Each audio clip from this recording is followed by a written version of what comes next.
Topic of U P S C civil services examination. ಇಂದು ನಾ ಮೊದಲು ಕ್ಲಾಸ್ ಹೇಳ್ತಕ್ಕಂಥದ್ದು U P S C civil services examination ಬಗೆಗೆ. ಈ U P S C C S E ಅಂತಕ್ಕಂಥದ್ದು ಕೇಂದ್ರ ಮಟ್ಟದಲ್ಲಿ ನಡೀತಕ್ಕಂಥ ಒಂದು ಎಕ್ಸಾಮ್. ಈ ಎಕ್ಸಾಮ್ ಯಾವುದರ ಸಲುವಾಗಿ ನಡೀತದೆ ಅಂತಂದ್ರೆ I A S, I P S, I R S, I F ಎಸ್ನಂತಹ ಹುದ್ದೆಗಳಿಗಾಗಿ ಈ ಎಕ್ಸಾಮನ್ನು ನಡೆಸಲಾಗ್ತದೆ.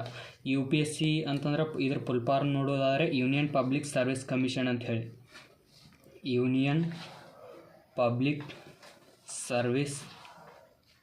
ಸರ್ವಿಸ್ ಕಮಿಷನ್ ಅಂಥೇಳಿ,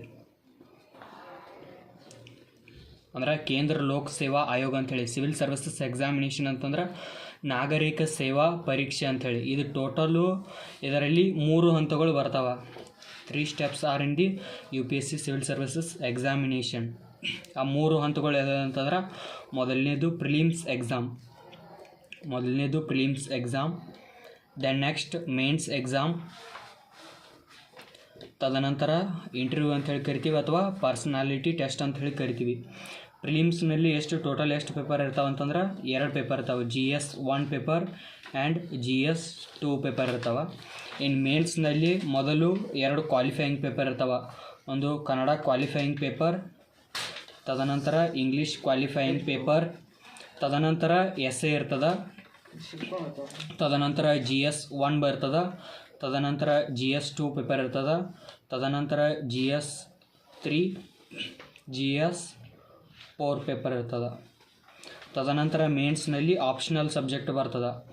ಆಪ್ಷನಲ್ ಸಬ್ಜೆಕ್ಟ್ ಐಚ್ಛಿಕ ವಿಷಯ, ನಿಮಗೆ ಇಂಟ್ರೆಸ್ಟ್ ಇದ್ದಿದ್ದು ಒಂದು ಸಬ್ಜೆಕ್ಟನ್ನು ತಗೊಂಡು ಅದರಲ್ಲಿ 2 ಪೇಪರ್ ಇರ್ತಾವೆ. Paper 1 and paper 2. ತದನಂತರ ಬರ್ತಕ್ಕಂಥದ್ದು ಪರ್ಸನಾಲಿಟಿ ಟೆಸ್ಟ್ ಅಥವಾ ಇಂಟರ್ವ್ಯೂ ಅಂತ ಹೇಳಿ ಕರಿತೀವಿ, ಸಂದರ್ಶನ ಅಂತ ಹೇಳಿ ಕರಿತೀವಿ. ಇದರಲ್ಲಿ ಯಾವುದೇ ಕ್ವಶನ್ಗಳು ಬರೆದಿರೋದಿಲ್ಲ. ಇಲ್ಲಿ ಕೇವಲ 30 ರಿಂದ 45 ನಿಮಿಷಗಳ ಕಾಲ ಇಂಟರ್ವ್ಯೂವನ್ನು ತಗೋತಾರೆ. ಅವ್ರು ಕೇಳಿದ ಒಂದು ಪ್ರಶ್ನೆಗಳಿಗೆ ಉತ್ತರವನ್ನು ನೀಡ್ತಾ ಹೋಗ್ಬೇಕಾಗ್ತದೆ. ಇನ್ನು ಪ್ರಿಲಿಮ್ಸ್ನಲ್ಲಿ GS 1 ಪೇಪರ್, GS 2 ಪೇಪರ್, ಇವು ಮಲ್ಟಿಪಲ್ ಚಾಯ್ಸ್ ಕ್ವಶನನ್ನು ಒಳಗೊಂಡಿರ್ತಕ್ಕಂಥ 2 ಎಕ್ಸಾಮ್ಗಳಿದ್ದಾವೆ. GS 1 ಮತ್ತು GS 2 ಪ್ರಿಲಿಮ್ಸ್ನಲ್ಲಿ 2 ಪೇಪರ್ಗಳು. ಈ ಪ್ರಿಲಿಮ್ಸ್ನಲ್ಲಿ GS 1 ಯಾವುದರಲ್ಲಿ ಪ್ರಿಲಿಮ್ಸ್ನಲ್ಲಿ GS 1 ಪೇಪರ್ನಲ್ಲಿ 100 ಕ್ವಶನ್ಗಳು ಇರ್ತಾವೆ. 200 ಮಾರ್ಕ್ಸ್ ಇರ್ತದೆ. ಟೈಮ್ ಎಷ್ಟು ಕೊಡ್ತಾನೆ? 2 ಅವರ್ಸ್ ಕೊಟ್ಟಿರ್ತಾನೆ. 2 ತಾಸಿನಲ್ಲಿ 100 ಪ್ರಶ್ನೆಗಳಿಗೆ 200 ಅಂಕಗಳನ್ನು ಒಳಗೊಂಡ ಪ್ರಶ್ನೆ ಪತ್ರಿಕೆ ಇದಾಗಿದೆ. ತದನಂತರ GS 2 ಪೇಪರ್ ಬರ್ತದೆ. GS 2 ಪೇಪರ್ ಇಲ್ಲಿ 80 ಕ್ವಶನ್ಗಳು ಇರ್ತಾವೆ, 200 ಮಾರ್ಕ್ಸ್ ಇರ್ತದೆ. ಇಲ್ಲಿಯೂ ಸಹ 2 ತಾಸುಗಳ ಕಾಲ ಬರೆಯಲಿಕ್ಕೆ ಸಮಯಾವಕಾಶವನ್ನು ನೀಡಿರ್ತಾನೆ. ಇಲ್ಲಿಯೂ ಸಹ ಮೈನಸ್ ಮಾರ್ಕ್ಸ್ ಇರ್ತದೆ. ಇಲ್ಲಿಯೂ ಸಹ ಮೈನಸ್ ಮಾರ್ಕ್ಸ್ ಇರ್ತದೆ.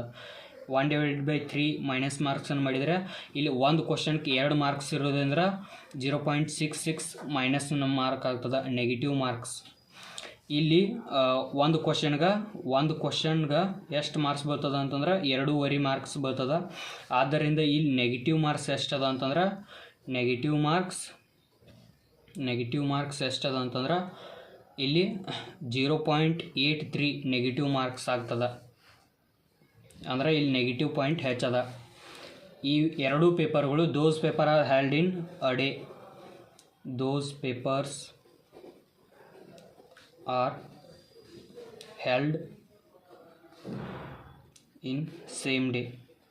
ಒಂದೇ ದಿನದಲ್ಲಿ ಈ 2 ಪೇಪರ್ಗಳನ್ನು ಹಮ್ಮಿಕೊಳ್ತಾರೆ. ಮಧ್ಯಾಹ್ನದವರೆಗೆ ಈ ಪೇಪರ್ ನಡೀತದೆ. ಮಧ್ಯಾಹ್ನದ ನಂತರದಲ್ಲಿ ಈ ಪೇಪರನ್ನು ನಡೆಸಲಾಗ್ತದೆ.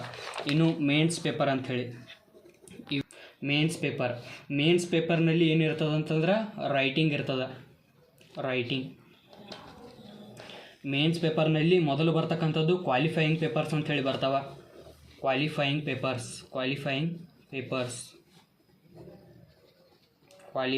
ಪೇಪರ್ಸ್ ಒಂದು ಭಾರತೀಯ ಯಾವುದೇ ಒಂದು ಭಾಷೆಯನ್ನು ಆಯ್ಕೆ ಮಾಡಿಕೊಳ್ಳಬಹುದು. ಉದಾಹರಣೆಗೆ ಕನ್ನಡ ಲ್ಯಾಂಗ್ವೇಜ್ ಎಷ್ಟು ಮಾರ್ಕ್ಸ್ ಇರ್ತದೆ? 300 ಮಾರ್ಕ್ಸ್ ಇರ್ತದೆ. ತದನಂತರ ಇಂಗ್ಲೀಷ್ ಲ್ಯಾಂಗ್ವೇಜ್ ಕಂಪಲ್ಸರಿ ಲ್ಯಾಂಗ್ವೇಜ್ ಆಗಿರ್ತದೆ. ಇಂಗ್ಲೀಷ್ ಲ್ಯಾಂಗ್ವೇಜ್ ಇದು ಸಹ 300 ಮಾರ್ಕ್ಸಿಗೆ ಇರ್ತದೆ. ಇದು ಬರೀತಕ್ಕಂತಹ ಎಕ್ಸಾಮ್ ಆಗಿದೆ.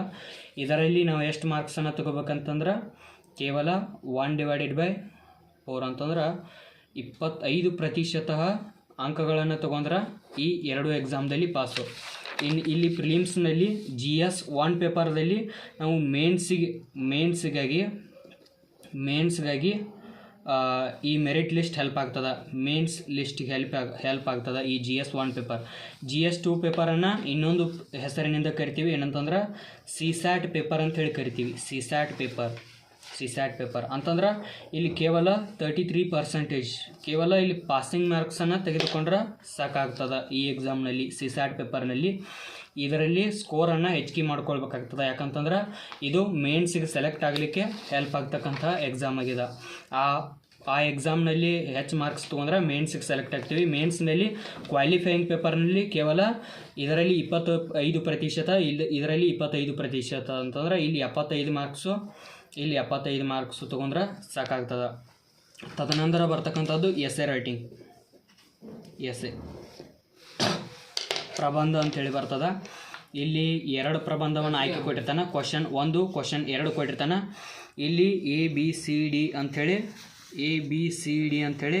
ಇಲ್ಲಿ 1ನೇ ಕ್ವಶನಲ್ಲಿ 4 ಪ್ರಬಂಧ ಕೊಟ್ಟಿರ್ತಾನೆ.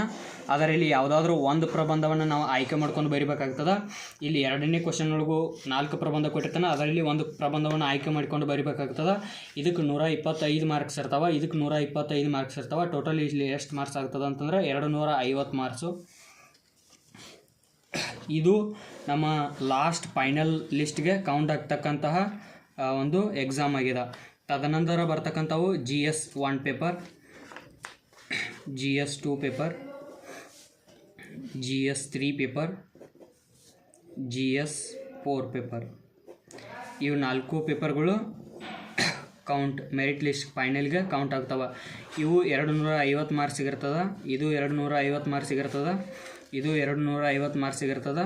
ಇದು 250 ಮಾರ್ಕ್ಸಿಗೆ ಇರ್ತದೆ. ಇಲ್ಲಿ 10 ಅಂಕದ, 15 ಅಂಕದ, 20 ಅಂಕದ ಪ್ರಶ್ನೆಗಳನ್ನು ಈ ಎಲ್ಲ ಪೇಪರ್ಗಳಲ್ಲಿ ಕೇಳ್ತಾ ಹೋಗ್ತಾರೆ.